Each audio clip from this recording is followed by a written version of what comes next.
This is the Arsenal versus Olympiacos preview, and it's the second leg of this tie. We go into the game with a 3-1 aggregate lead with 3 away goals, which is always important in these kind of ties.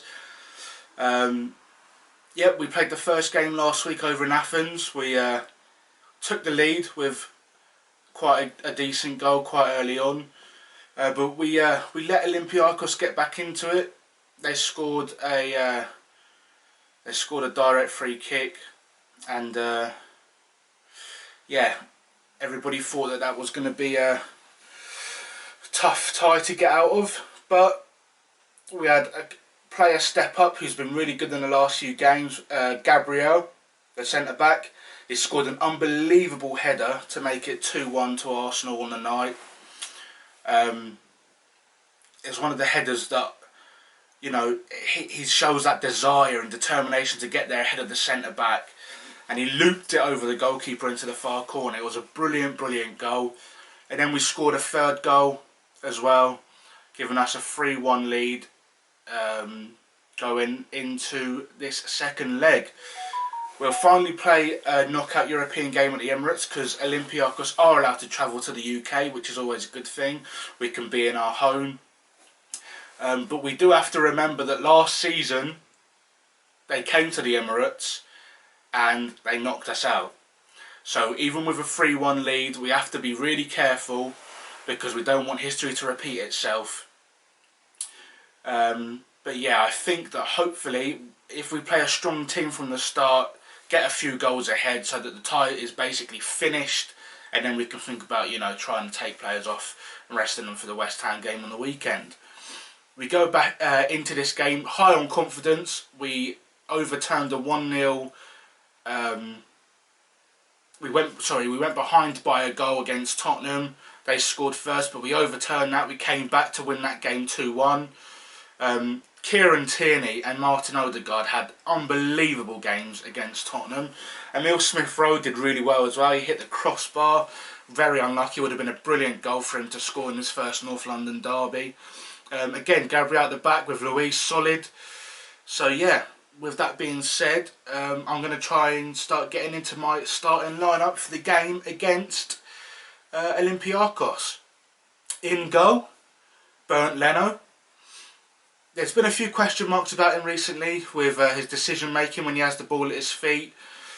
People are blaming him for a few goals that we've conceded down to our own mistakes. But I honestly feel like he is a really good goalkeeper, and if he's been told to play out from the back by the manager, that's what he's going to do. That's the way that Arteta wants to play. That's the way that we want to build our structure around, playing out from the back. So if that's the case, then Bernd Leno's going to carry on doing the same. I feel like he's good enough to be starting this game, and I feel like there's no questions about it. So Bernd Leno in goal. I'm going to play the 4-2-3-1 that we've been playing recently in games this season under Arteta. So at right back, I'm going to go for Cedric. I just feel like he brings so much more to the right back spot than Hector Bellerin does. He overlaps really well, which opens up space for the right midfielder, the right winger, and he just makes himself useful down that right flank when, if a winger is one-on-one with the defender and then Cedric overlaps, it takes another player away from that winger on the ball. And I don't feel like Bellerin overlaps enough, and when he does, his delivery isn't good enough to cause a problem. Whereas when Cedric overlaps and gets the ball, his delivery 9 times out of 10 hits the money. So yeah, at right back I'm going to go for Cedric. Right centre back, David Luiz.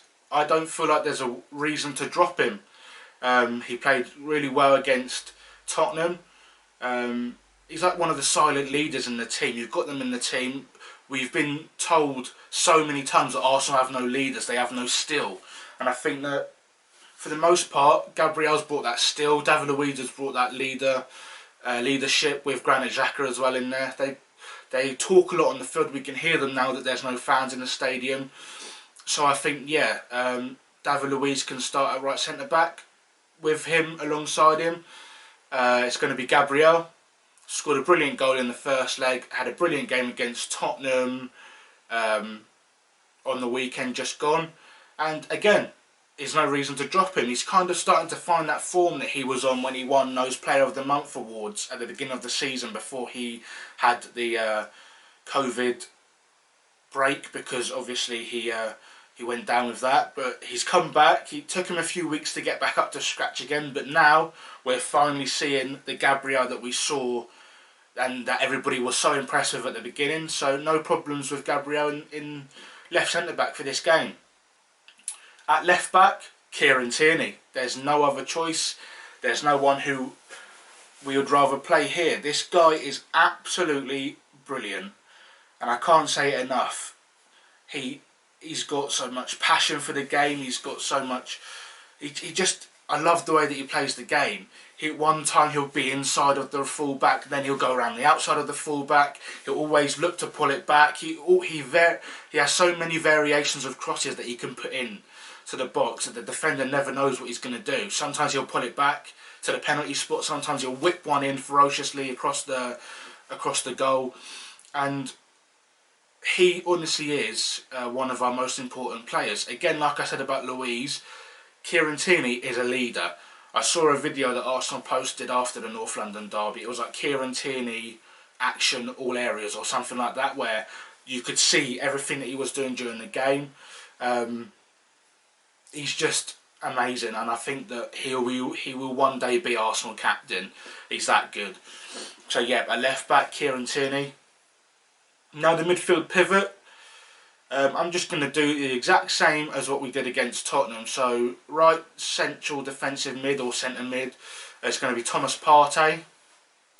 Again, we've seen this guy this season, not as much as we want to, but what we have seen of him has been impressive. And a Thomas Partey at 50% fit is better than most midfielders at 100% fit.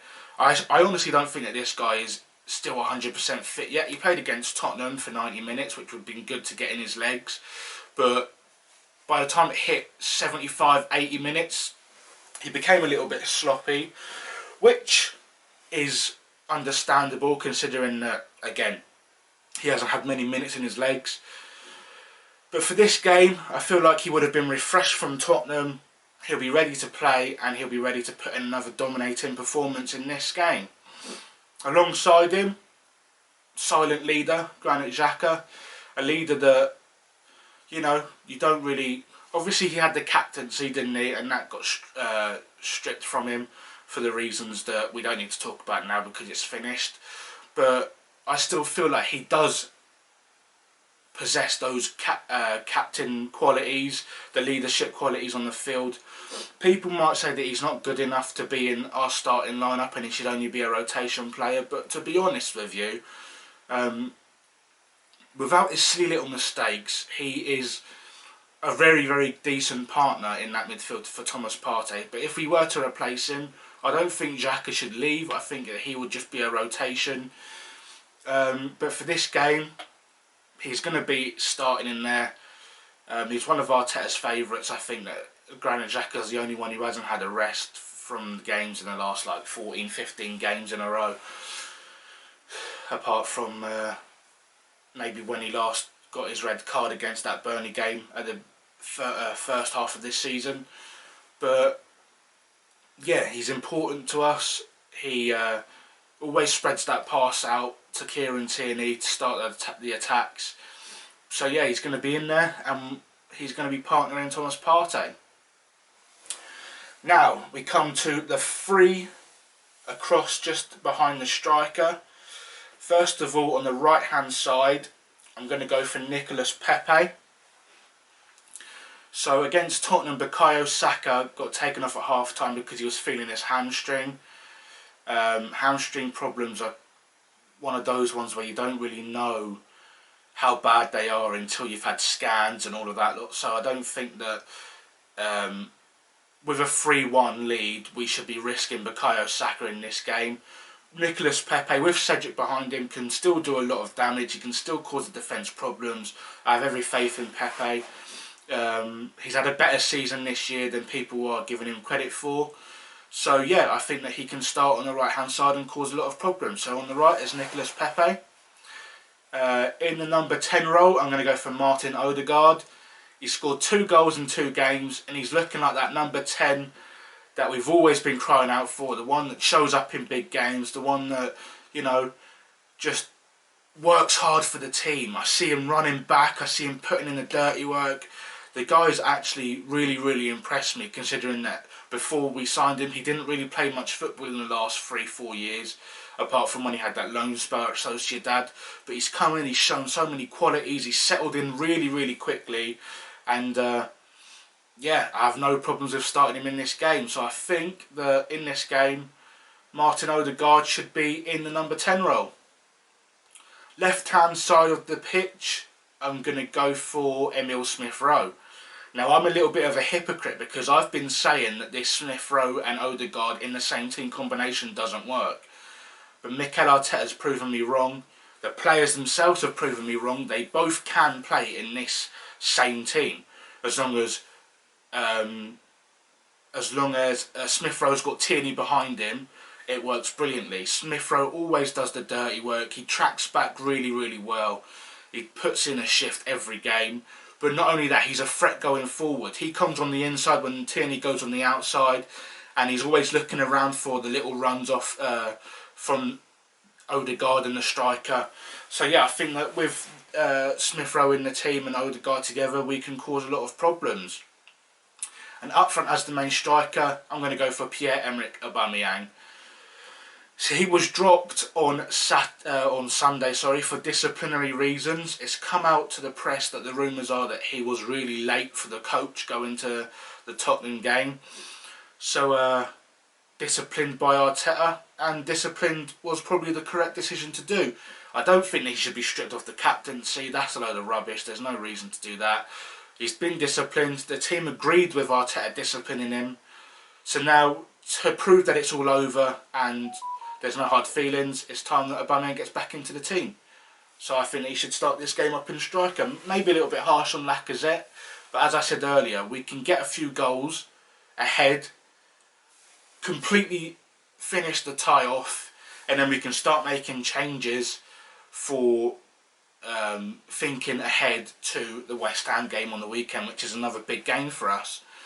But yeah, that's going to be my starting 11. Put in the comments what you think the starting 11 should be, if you agree with me, if you disagree with me. And yeah, that's going to be it for this video. I'll quickly give a little score prediction. I will go for a 2-0 Arsenal victory, so that we can sail through to the next round of the Europa League. A very important competition for us this year. But yeah, thank you for watching this video. If you liked it, give it a like. And let me know what you're feeling about this game in the comments. I'll try to reply to everybody who spends time to write a comment, to interact with the video. And yeah, thank you for watching. Please subscribe if you haven't already. And I'll see you in the next one. Always remember, up the gun.